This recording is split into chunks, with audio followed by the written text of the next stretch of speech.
All MCQs on social studies and social science, जो कि CTT paper 2 के लिए है।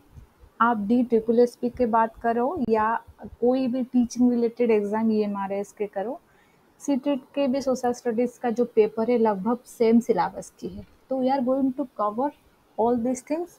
जो सीटीटी का प्रीवियस ईयर क्वेश्चन एनालिसिस आज हम करेंगे, देखेंगे क्वेश्चन कैसे टाइप का था, किस टाइप का क्वेश्चन आई थी एंड उसका आंसर्स क्या हो गए। तो फर्स्ट क्वेश्चन जो है, which of the following was not a feature of Athenian democracy. हमको पहले समझना है कि what do you mean by Athenian democracy, और एथेनियन डेमोक्रेसी है क्या। हम सब जानते हैं what do you mean by democracy. Democracy is a representative government, it is a representative system of government, political system which represent to the people, it is by the people, for the people and of the people। लेकिन यहाँ पर जो word है आथेनियन, आथेनियन का मतलब क्या है यहाँ पर।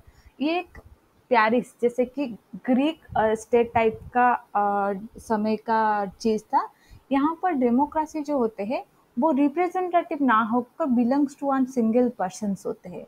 ठीक है, ये समझ के यहाँ पर हम देखें क्या इसका फीचर्स नहीं है। ऑप्शन नंबर 1 में है all the free men and women above 30 years of age were recognized as full citizen।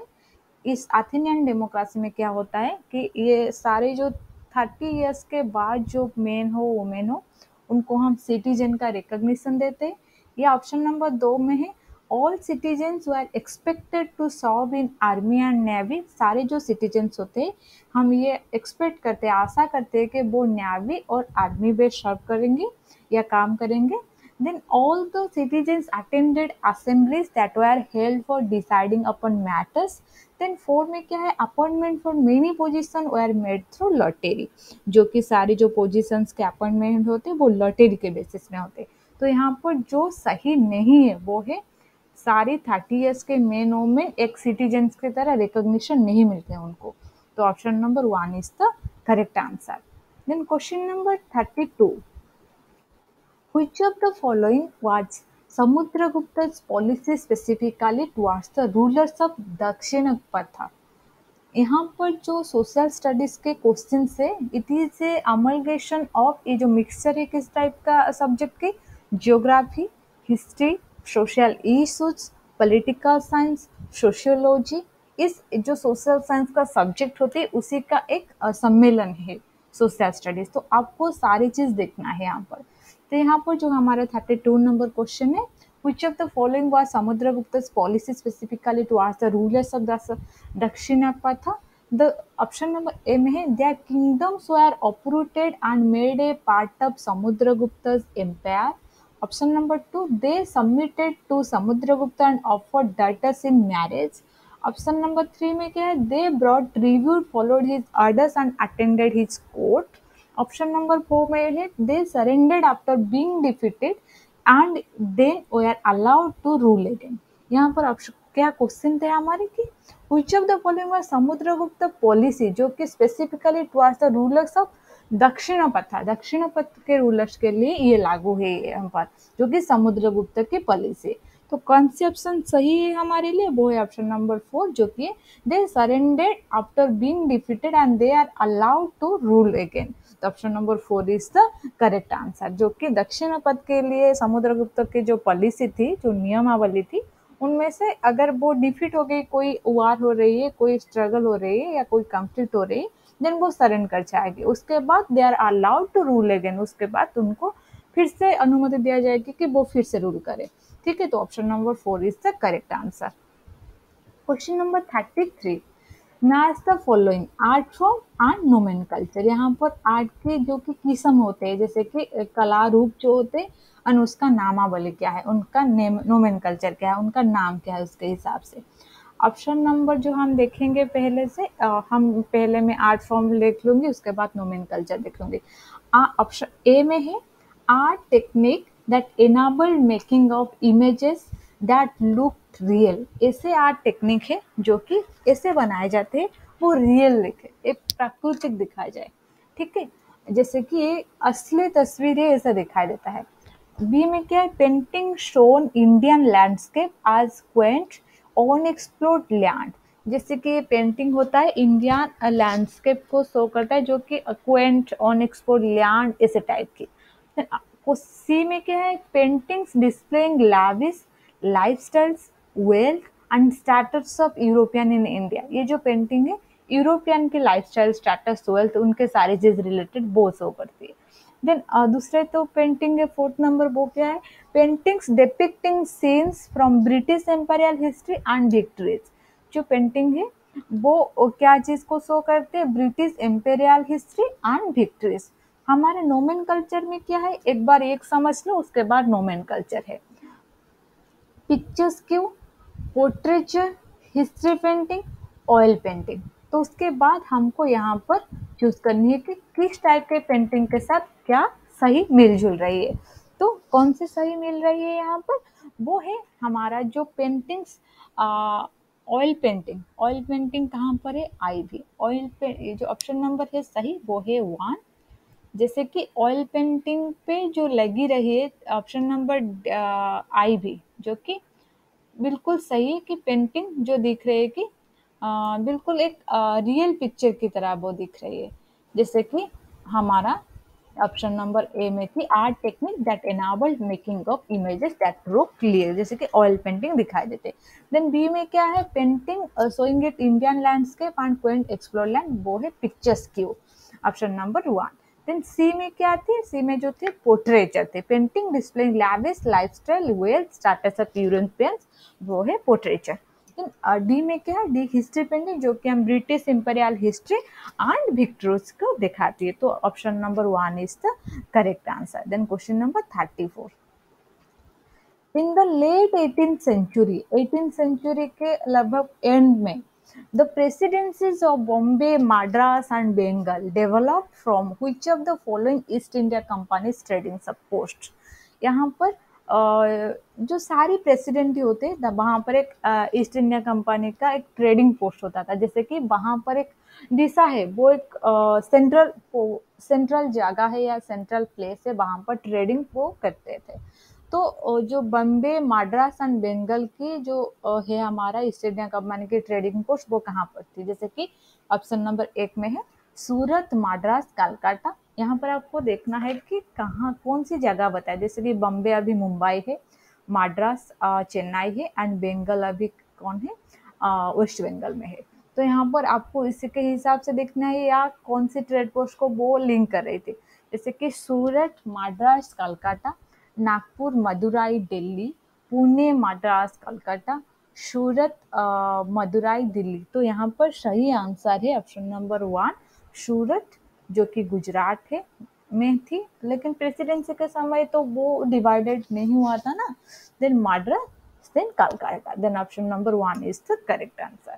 Then question number 35, consider the following statement A and B and about Mahayana Buddhism and choose the correct answer. यहाँ पर आपको देखना है कि Mahayana Buddhism के ऊपर 2 statement दिया गया है, ए में और 2 में।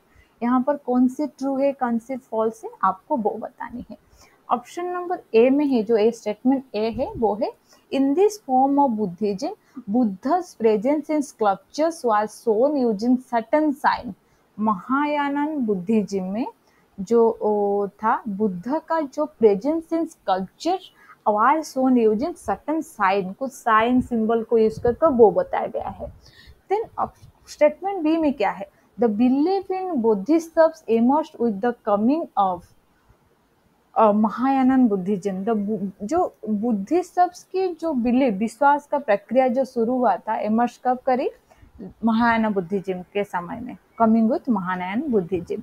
तो कंसेप्शन सही है हमारे लिए, A is true, B is false, A is false, B is true, और both A and B are true और both A and B are false। तो यहाँ पर जो सही आंसर है वो है option number 2, A is false and B is true। जो साइन के ऊपर में कोई बुद्धिज्म का स्कल्पचर, जैसे कि ऐसा कुछ महान बुद्धिज्म का कोई स्टेटमेंट सही नहीं है। तो जो स्टेटमेंट सही है, जो बुद्धिस्ट का इमरजेंस हुआ था वो कमिंग विथ महायान बुद्धिज्म। तो option number 2 is the correct answer। Then question number 36. Okay, consider the statement A and B about Mahalwari and Ratwari system of revenues and choose the correct answer. यहाँ पर आपको देखना है कि mahalwari and रुतवारी system के ऊपर statement है, दो स्टेटमेंट, कौन सी स्टेटमेंट सही है, कौन सी स्टेटमेंट गलत है.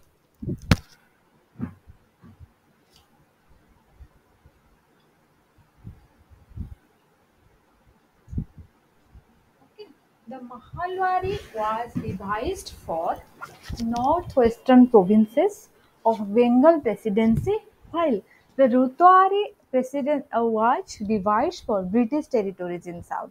जो महालवारी सिस्टम है यहाँ पर it is devised for northwestern provinces of Bengal Presidency, while Rutwari जो है वो साउथ के लिए थी. Then Mahalwari village headman collected and paid revenue of the whole village to the company. जो महालवारी सिस्टम थे कंपनी को डायरेक्ट वो दे देते, हेडमैन जो होते वो सारे टैक्स दे देते.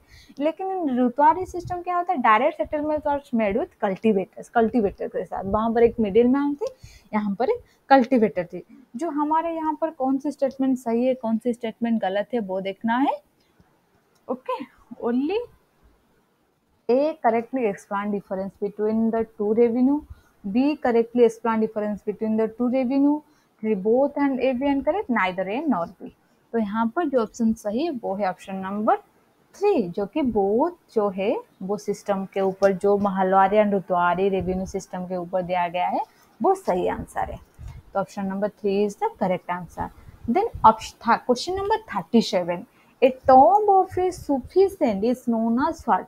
खरनक, गुलफारसन, इदाक, दरगाह. तो यहाँ पर जो टॉम्ब होते हैं सूफी सेंट के लिए जो, तो उनको हम क्या कहते हैं. ठीक है, तो ऑप्शन नंबर सही है हमारे सखुबाई सखी. ऑप्शन नंबर जो सही है वो है दरगाह. जो सूफी सेंट के लिए जो जगह, जो टॉम्ब होते हैं जिसको हम एक सूफी सेंट के लिए नाम से जाना जाता है वो है दरगाह. हम कहते हैं दरगाह में जाना है जो कहते हैं सूफी लोग. तो यहाँ पर बहुत म्यूजिक में भी ये वर्ड यूज करा गया है कि दरगाह है, बहुत जो कि वीडियोज में भी ये है. तो 38, question number 38. The doctrine of Vishishtadvaita was propounded in 11th century by whom? Vishishtadvaita जो है जो कि 11th सेंचुरी में हुआ था, प्रस्तावित किया था. उन कौन वो लोग है उसके पीछे थे जो कि विशिष्टद्वैत को प्रोपाउंडेड किया था या उनका प्रस्तावित किया था. रामानुज, बसवाना, एकनाथ, शुकवाई. तो यहाँ पर जो ऑप्शन सही है वो है हमारे रामानुज के द्वारा हमारा विशिष्टद्वैत का जो सिद्धांत है, जो फिलोसफी, जो डॉक्ट्रिन है उसको प्रस्तावित किया था. तो option number A is the one is the correct answer. Then question number 39. Consider the statement A and B on Diwani Adalat established इन 1772 in India and choose the correct answer. यहाँ पर आपको देखना है कि ए एंड बी में दो statement है जो कि दीवानी अदालत के बारे में, जो कि 1717 में हुआ था एस्टैब्लिश, उसके बारे में है इंडिया में. कौन सी सही है कौन सी गलत है ये आपको बतानी है. ऑप्शन नंबर ए में, सॉरी, स्टेटमेंट नंबर ए में क्या है, it was a criminal code. जो कि दीवानी अदालत 1772 में था वो एक क्रिमिनल कोड था. It was presided over by the European district collectors.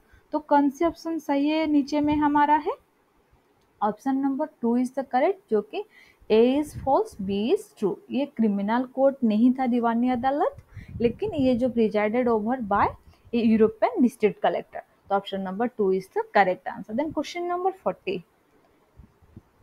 एक garrison town refers to what. जो एक गैरिसन टाउन हम किस चीज को ये समझाती है. ठीक है, land adjacent to a city that supplies goods to it, a fortified settlement with soldiers, or a place where goods from different production centers were sold, or a town in an important trading port. तो यहाँ पर जो option सही है वो क्या है, जो कि एक गैरिसन सिटी के ऊपर, टाउन के ऊपर बताया गया है कि ये किस चीज के लिए फेमस है. तो यहाँ पर जो ऑप्शन सही है वो है option number 2, A fortified settlement with soldier, जिसको हम गैरिसन टाउन के हिसाब से जानते हैं। तो option number 2 is the correct answer. Then question number 41, assertion है, रीजन है, आपको बतानी है कौन सी सही है कौन सी गलत है। It will B 7:30 PM evening time का है in India. It is a geography question. ऊपर जो जब तक जो क्वेश्चन थे वो है हिस्ट्री के क्वेश्चन, अभी शुरू हो गया जियोग्राफी के question. It will be 7:30 PM in India when it is 2 PM in London। जब भी इंडिया में 7:30 हो रही थी इवनिंग का, वो दिन का दोपहर का 2 बजे है लंदन में। ये सही है या गलत है हम पीछे जानेंगे। रीजन क्या है, India is located east of Greenwich at 82 degree, जो कि है 30 डिग्री ईस्ट में है, तो इसीलिए हम इसका टाइम का जो डिफरेंस इसीलिए है। तो ऑप्शन नंबर कौन सही है, option number 3 is the correct answer. ये जो दोनों एक्सप्लेनेशन रीजन दिया गया वो सही है, जो आसन है वो भी सही है। तो option number 3 is the correct answer. Then question number 42, consider the statement A, B, C on time zone and choose the correct answer। तो टाइम जोन के ऊपर से ए बी सी 3 स्टेटमेंट है, आपको सही आंसर वहां पर बताने। स्टेटमेंट ए में क्या है, some countries have a great longitudinal extent and some they adopted more than one standard time। जिस कंट्री में है बहुत से, जैसे कि इंडिया में एक टाइम फ्रेम होते, किस स्टैंडर्ड टाइम को वो चुने जाते हैं। देन स्टेटमेंट बी में the yard has been divided into 24 time, जो यार्ड थे 24 टाइम में विभाजित थे, zones of 1 hour each. Then option statement number C में क्या है, each time zone covers 50 degree of longitude. तो यहाँ पर आपको ऑप्शन भी 4 है, आपको बतानी है कौन सी आंसर सही है। तो यहाँ पर जो आंसर सही है वो है 4, A, B, C all are correct. यहाँ पर जो भी दिया गया है वो सारी स्टेटमेंट सही है। तो आपको जियोग्राफी में अगर फॉलो करनी है, एक डिटेल में फॉलो करनी है, तो you can also refer to NCERT geography book, जो कि 8 से 10th 12th तक है। It will be very grateful to you, बहुत हेल्पफुल होगी ये चीज़। और एक जीसी लिंग का जियोग्राफी बुक भी है, वो भी आप फॉलो कर सकते हैं, वेरी बेसिक से ये है। अगर वो चीज़ नहीं है आपके पास, आप देख नहीं सकते, आप ऑनलाइन भी इसको लोड कर सकते हो। अगर आपके पास वो नहीं है और आप प्रॉब्लम फेस करते हो, तो you can also comment in my comment box, I will provide all this book to you. Thank you guys. Then हमारा next question, question number 43, choose the correct arrangement of atmosphere layers beginning from earth surface. जो हमारा yard के surface से जो layers है, जैसे कि हमने क्लास 7 स्टैंडर्ड में पढ़ी हो, जो कि 7.5 में भी अभी आ गया है, कितने लेयर्स होते हैं, किसके ऊपर कौन है और किसके नीचे क्या है। तो आपको देखना है यहाँ पर ये 7th स्टैंडर्ड की ज्योग्राफी बुक आप याद कर लो, याद आ जाएगी। Stratosphere, mesosphere, thermosphere, exosphere and troposphere.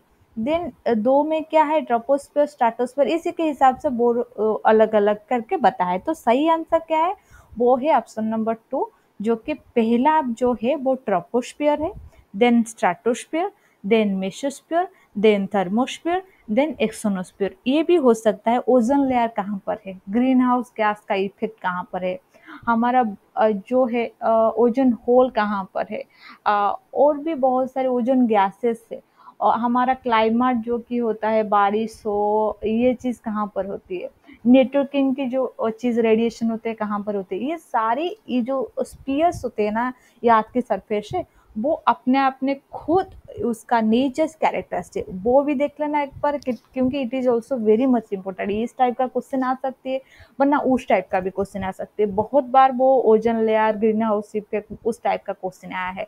Acid rain कहाँ पर होती है, क्यों फॉर्मेशन होते आती है। तो 43 का जो क्वेश्चन है वो बहुत इंपॉर्टेंट है, आप उसको किसी भी तरह देख लेना, एक गूगल कर देना। Then question number 44, season occur due to which of the following reason. हमारे जो हम तो पहले से कहते हैं कि 7 टाइप का ऋतु होती है या सीजन होते हैं, लेकिन ऋतुएं अभी 3-4 टाइप का हमको मालूम होते हैं, जैसे कि बारिश का सीजन हो, आपकी गर्मी का सीजन हो, आपके और क्या जो ठंडा का जो सीजन होता है विंटर, हमारा समर एंड रेनी सीजन। उसके बाद जो बसंत होते हैं उसको हम महसूस कर पाती है, लेकिन वो इतना डिफाइंड नहीं है। तो ये 3 सीजन ही हम महसूस कर रही है वेरी क्लियरली। तो ऑप्शंस क्या है, किसके लिए रीजन्स सीजन होते हैं हमारे? Axis of the earth makes an angle of 60 point half degree with its orbital plane. Tropic of Capricorn receives direct rays of the sun falling vertically at 23 point half degree Celsius. Then south, then revolution of the earth and inclination of its axis in the same direction. Then circle of illumination caused due to rotation of the earth around its axis. तो यहाँ पर कौन C option सही है? वो है हमारे option number 3, revolution of the earth and inclination of its axis in the same direction. So option number 3 is the correct answer. Then question number 45. The major constituent of Earth's atmosphere by percentage is what? Oxygen है, carbon dioxide है, nitrogen है या helium है? हमारा atmosphere में या परिवेश में वायुमंडल में बहुत सारी न्यूमरियस गैसेस है, ठीक है, पृथ्वी में। तो उन गैसेस का एक फंडामेंटल परसेंटेज होते हैं, जैसे कि नाइट्रोजन कितने परसेंट है, हाइड्रोजन कितने परसेंट है, ऑक्सीजन कितना है, carbon dioxide, methane, nitrogen, helium, बहुत सारी न्यूमरस है। तो इनमें से जो मेजर कंस्टिट्यूएंट है वो क्या है, जो कि सबसे ज्यादा है यहाँ पर जो दिया गया है, वो है हमारे nitrogen. Option number 3 is the correct answer. इन चारों में अर्थ में नाइट्रोजन का जो परसेंटेज है वो बहुत ज्यादा है in comparison to all other three. So option number 3 is the correct answer. Then question number 46. Which of the following statement about ocean current is are correct? यहाँ पर कौन सी जो ओशन करंट के बारे में आपको बताया गया है वो सही है? Okay, statement. The cold currents carry water from polar or higher latitudes to tropical or lower latitudes. B में है Labrador is a warm current. C में है areas where warm and cold currents meet provide world's best fishing ground. जहाँ पर कि cold and warm दोनों का mixing होता है, मीट होता है, वहाँ पर एक फिशिंग के लिए बहुत अच्छे जगह है वो है। तो कंसेप्शन सही है आपकी। Option number 2 is the correct answer, जो कि A and C are correct, लेकिन बी जो लैब्राडोर एक वार्म करंट नहीं है, वो एक कोल्ड करंट है। तो option number 2 is the correct answer. Then question number 47. The depositional feature of a glacier is called what? जो कि हिमनद, जो कि हमारे ग्लाशियर कहते हैं, उसका एक डिपोजिशनल लिखेपन के कहाँ हो जाती है?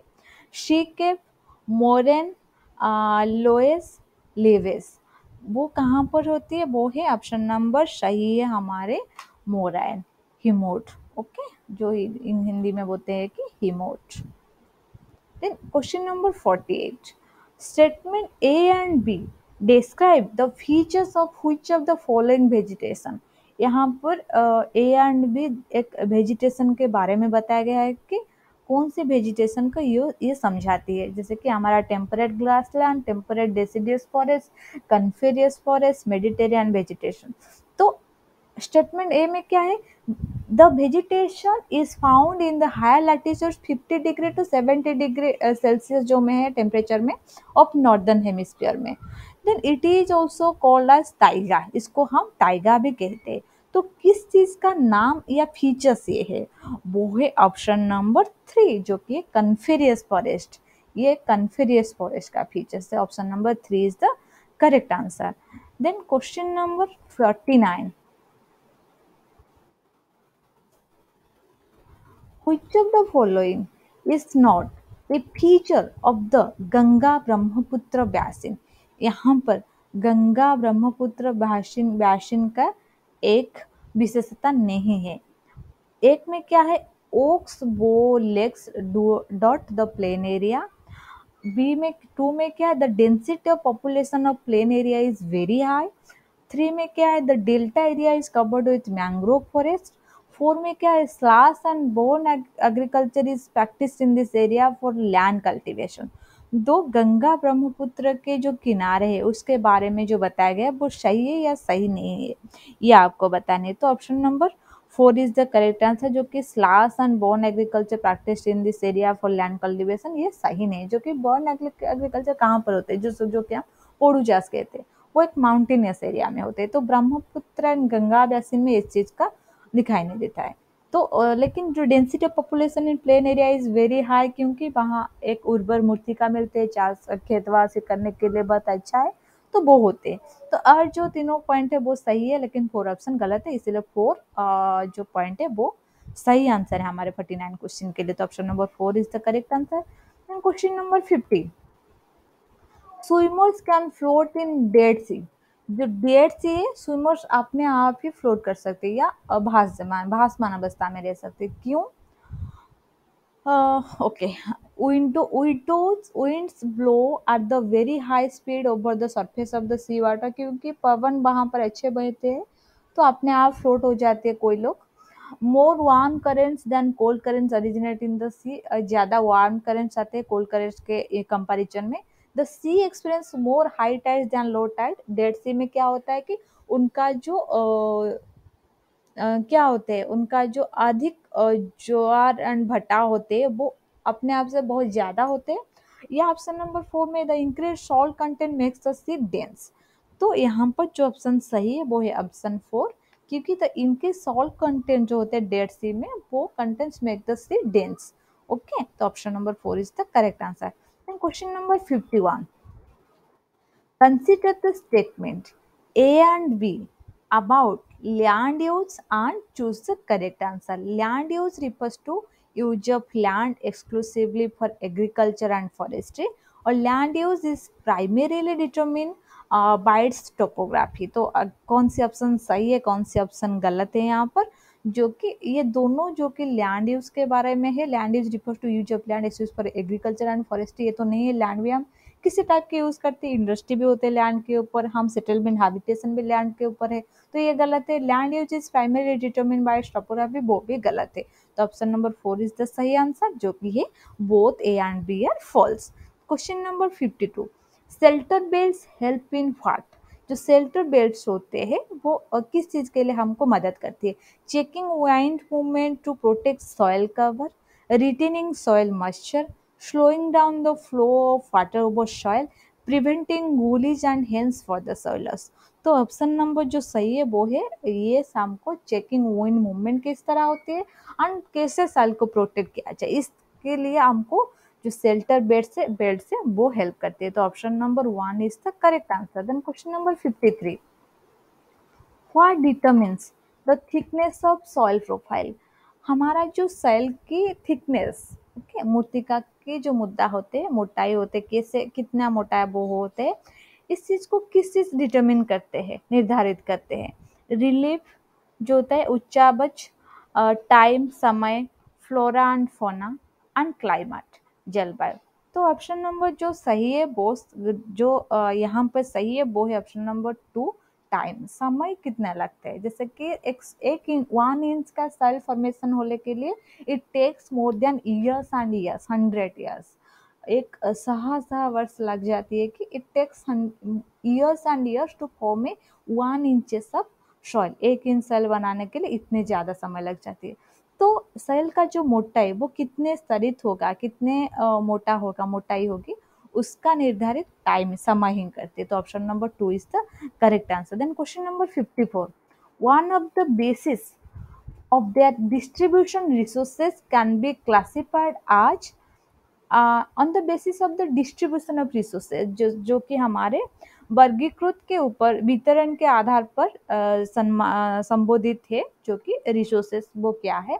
Actual and potential resources, renewable and non renewable resources, biotic and abiotic resources, ubiquitous and localised resource. आप अगर क्लास 7 के बुक, तो क्लास 9 तक जो बुक है हाई स्कूल के या सीनियर हाई स्कूल के बुक जो है, आप जियोग्राफी के बुक एक बार देख लो, it will be there everything related to geography आपको मिल जाएगी। तो उसी टाइप का क्लासेस की बुक आप फॉलो कर सकते हो।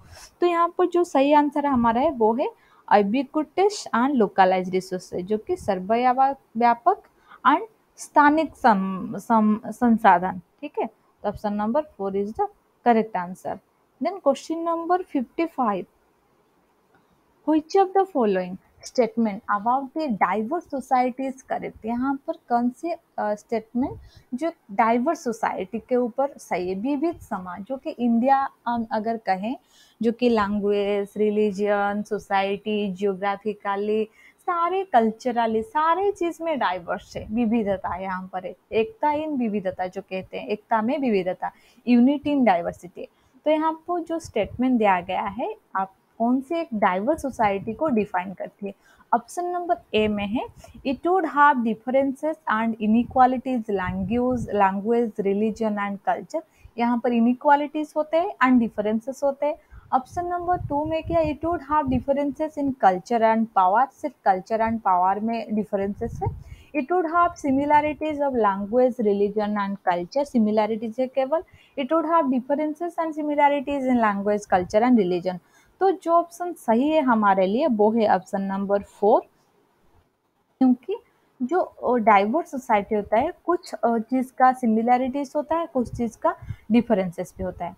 तो option number 4 is the correct answer. Then question number 56, Which of the following statement challenges gender stereotype? हम काल भी एक क्वेश्चन देखते जो एस्टरडे का सीटेट का एनालिसिस हुआ था। जेंडर स्टेरियोटाइप क्या होते हैं? पहले आप जानो कि gender, what do you mean by gender? हम तो सेक्स कहते हैं, मेल फीमेल कहते हैं, एज बॉयज एंड गर्ल्स कहते हैं। तो जेंडर क्या है? Gender is a socio cultural construction, जो कि सोसाइटी के एग्जाम्पल दे देता हूँ एक आपको। जैसे कि बहुत ज़्यादा जोर से हंसना लड़कियों के लिए मना है। अगर घर में कोई लड़की जोर जोर से चिल्ला चिल्लाकर हंस रही है, तो उनको उनका दादी माँ हो या माँ बताए, अरे एक लड़की हो, इतनी जोर से क्यों हंसते हो? एक बात। दूसरी बात है, अगर कोई लड़के रोए, ठीक है, कोई बॉयज अगर रोए, क्राइम करे, देन परिवार वाले लोगों, दोस्तों, वो कहते हैं, अरे एक लड़का होकर क्यों लड़की की तरह रोते हो? लेकिन इसका मतलब क्या है? रोना सिर्फ एक लड़के का कैरेक्टरिस्टिक्स है, फीचर्स है। वो एक जेंडर स्टेरियोटाइप है जो कि सोशियली, कल्चरली, ट्रेडिशनली हमको बता दिया गया, ये चीज वुमेन के लिए, वो चीज मेन के लिए। अगर ये चीज वुमेन नहीं कर सकते, वो चीज मेन नहीं करते। जैसे कि घर का काम संभालना, हाउस होल्ड काम करना, कुकिंग करना, क्लीनिंग करना, ये सिर्फ लड़कियों का काम है। ये जेंडर स्टेरियोटाइपिंग के लगभग आज का दुनिया में थोड़ा बहुत चेंजेस हुआ है। तो आप समझ में आ गए जेंडर स्टेरियोटाइप क्या है, उसका चैलेंजेस क्या है आपको। अगर जेंडर स्टेरियोटाइप का काउंटर पार्ट क्या है, वोमेन आर वेरी इमोशनल, ये तो जेंडर स्टेरियोटाइप है, ये चैलेंजेस नहीं है। Women are fashion conscious, women are responsible bus drivers, women are nurturing. तो यहाँ पर जो ऑप्शन सही है वो है option number 3, women are responsible bus drivers. कोई नहीं मानता है कि एक लड़की बस को एक रेस्पॉन्सिबिलिटी में लेकर दायित्ववान बस ड्राइवर हो सकती है। तो महिला जिम्मेदार वाहन चालक होती है, वो चीज एक जेंडर स्टेरियोटाइप का काउंटर पार्ट है, वो चैलेंजेस है। तो option number 3 is the correct answer. अगर आप जेंडर स्टेरियोटाइप समझ सकते हो, वो वहां पर किस टाइप का भी क्वेश्चन या एग्जाम्पल आए, आप उसको पार कर जाओगे। देन क्वेश्चन नंबर 57, एक सोशल टाइप का क्वेश्चन है, सोशियोलॉजी टाइप का क्वेश्चन है, या सोशल इश्यूज रिलेटेड क्वेश्चन है। Then which of the following compose the main demand of a suffragettes? Okay, तो आपको आंदोलनकारियों का जो नारी मताधिकारी आंदोलनकारियों का जो है, वो कौन सी एक सही है? जो सफ्रागेट्स उनको बोलते हैं, वो महिला की राइट्स के लिए, अधिकार के लिए आंदोलन करती है। उनका मेन डिमांड क्या है? ऑप्शन नंबर 1 में है, right to vote for women, women की जो मताधिकार के लिए लड़ना है, उनका उस अधिकार के लिए। Right to bureaucratic roles for women, adult franchise for propertied women, adult franchise for working class. तो यहाँ पर जो सही आंसर है वो है हमारे option number 1, right to vote for women. ठीक है, तो option number 1 is the correct answer, जो कि मताधिकार के लिए, वोट देने के अधिकार के लिए लड़ना, ये इसका पहला या डिमांड होते हैं, मेन डिमांड। तो option number 1 is the correct answer. Question number 58, which of the following statement about Jatakas is correct? जातकों के बारे में यहाँ पर जो चीज दिखाया गया है, कौन सी करेक्ट है, सही आंसर है? ऑप्शन चारों है, जैसे कि ऑप्शन नंबर 1 में है, these were compose by ordinary people, written down and preserve by Buddhist monk. ये ऑर्डिनरी पीपुल के द्वारा, साधारण लोगों के द्वारा बनाया गया है, and written down by and preserve by Buddhist monk के द्वारा लिखा गया है एंड उनको प्रिजर्व भी बुद्धिस्ट मंक ने किया। ऑप्शन नंबर 2 में क्या है, these were composed by ordinary people written down and preserve by Jaina monks. These were composed by Buddhist monks, written down and preserved by ordinary people. These are composed by Jain monks, written down by preserved by ordinary people. तो यहाँ पर जो सही answer है वो है option number 1। These are composed by ordinary people, written down and preserved by Buddhist monks, जो कि जातक है इसके बारे में सही है। तो option number A is the correct answer. Then question number 59, which of the following statement about Ain I Akbar is correct? आई अकबर के बारे में जो बताया गया है स्टेटमेंट कौन से सही है?